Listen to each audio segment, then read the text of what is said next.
तो बहुत स्वागत आप सभी का एक बार फिर से MP12 की एक नई वीडियो में। आज की इस वीडियो में हम लोग बात करने जा रहे हैं भारत के कावेरी इंजन और साथ ही घातक परियोजना को लेकर। तो चलिए आगे डिस्कस करते हैं क्या खबर निकल कर आई है। आप बस इसी तरह की वीडियोस के लिए अपने खुद के इस चैनल को सब्सक्राइब जरूर कर दीजिएगा।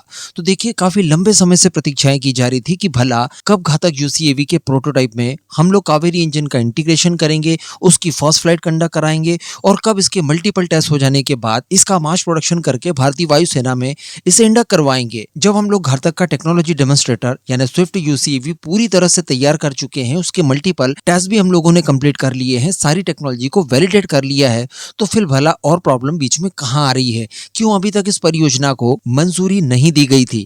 तो देखिए, एक ही कारण निकलकर सामने आया था, जो मैंने आपको कुछ ही समय पहले वीडियो बनाकर बताया था कि इसका ड्राई कावेरी इंजन जो कि बनकर तैयार है बिना आफ्टर बर्नर के, ये 49 किलो न्यूटन का थ्रस्ट हमें देता है। गोदरेज एरोस्पेस द्वारा 8 इसके मॉड्यूल्स भी तैयार करवाए गए, इसके कई सारे परीक्षण वगैरह भी हो चुके हैं, लेकिन फाइनल टेस्टिंग और सर्टिफिकेशन का काम अभी भी पेंडिंग है, जिसमें यह होना है कि इसे एक एयरक्राफ्ट में माउंट किया जाएगा, उसके बाद इसकी हाई एल्टीट्यूड पर टेस्टिंग की जाएगी, साथ ही बहुत ज्यादा ठंडे मौसम में भी ये परिचालन कर पाए, इस बात की भी इसकी टेस्टिंग की जानी है। और इसके लिए हमारे पास चूंकि फैसिलिटीज उपलब्ध नहीं है, कोई टेस्ट बेड नहीं है, इस वजह से हम लोगों ने इस काम को रशिया को सौंपा है। पास्ट में भी हम लोग कावेरी इंजन के जितनी भी टेस्टिंग सर्टिफिकेशन का काम था वो रशिया से ही कराते आए हैं, लेकिन बात की जाए रशिया की तो हम सभी लोग जान पा रहे हैं कि इन्होंने कितना ज्यादा डिले किया। बहुत ज्यादा डिले इसमें ऑलरेडी हो चुका है, अभी तक हमें इसके लिए स्लॉट दिया ही नहीं गया था, लेकिन अब बताया ये जा रहा है कि इसकी टाइमलाइन को सेट कर दिया गया है। जी हाँ, और वो रखी है इसी साल यानी वर्ष 2026 में। जिस तरह के हाई एल्टीट्यूड टेस्ट और जिस तरह के ठंडे मौसम में परिचालन को लेकर टेस्ट और सर्टिफिकेशन का काम किया जाएगा,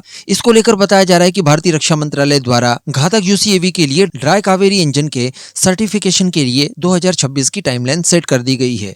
यानी इस साल हर हाल में हमारे ड्राई कावेरी इंजन की टेस्टिंग हो जाएगी, इसका सर्टिफिकेशन हो जाएगा, ये पूरी तरह से तैयार माना जाएगा इसके बाद कि ये घातक UCAV में इंटीग्रेट किया जाए और उसके पहले प्रोटोटाइप को पूरी तरह से तैयार कर लिया जाए। अब बताया जा रहा है कि इस साल जैसे ही ड्राई कावेरी इंजन की टेस्टिंग सर्टिफिकेशन का काम कंप्लीट होगा, उसके तत्काल बाद इसके प्रोटोटाइप को भी भारतीय सरकार द्वारा मंजूरी मिल जाएगी और प्रोटोटाइप निर्माण का कार्य शुरू हो जाएगा। और बताया जा रहा है कि वर्ष 2029-30 के बीच में इसकी फर्स्ट फ्लाइट को आयोजित करवाया जा सकता है। तो यहाँ पर जिस तरह की टाइमलाइन दिखाई दे रही है, ये बिल्कुल एमका वाली ही है, क्योंकि इसके प्रीवियस वीडियो में भी हम लोगों ने एमका को लेकर जो डिस्कशन किया था, उसमें भी वर्ष 2029 तक उसकी फर्स्ट फ्लाइट को कंडक्ट करने की बात कही गई थी। तो वो जो हमारा मानना हुआ करता था किसी जमाने में कि एमका आने से ठीक पहले तक हमें एक स्टेल्थ प्लेटफॉर्म मिल जाएगा, जिसके जरिए हमारा गैप कहीं ना कहीं फुलफिल हो जाएगा एमका आने से ठीक पहले तक, वो चीज यहाँ पर होते हुए तो नहीं दिखाई दे रही है। एंड निश्चित तौर पर इसमें हमारे पास प्रॉपर टेस्ट फैसिलिटीज न होना ये एक कारण माना जा सकता है, क्योंकि रशिया यूक्रेन वॉर की वजह से हमें स्लॉट बहुत लंबे समय से नहीं मिले हैं। लगभग 2 साल हो चुके हैं इस बात को लेकर डिस्कस करते हुए। अब जाकर वर्ष 2026 में इसकी टेस्टिंग और सर्टिफिकेशन का काम होगा। तो निश्चित तौर पर अभी तक जो हम लोगों ने गलतियां की थी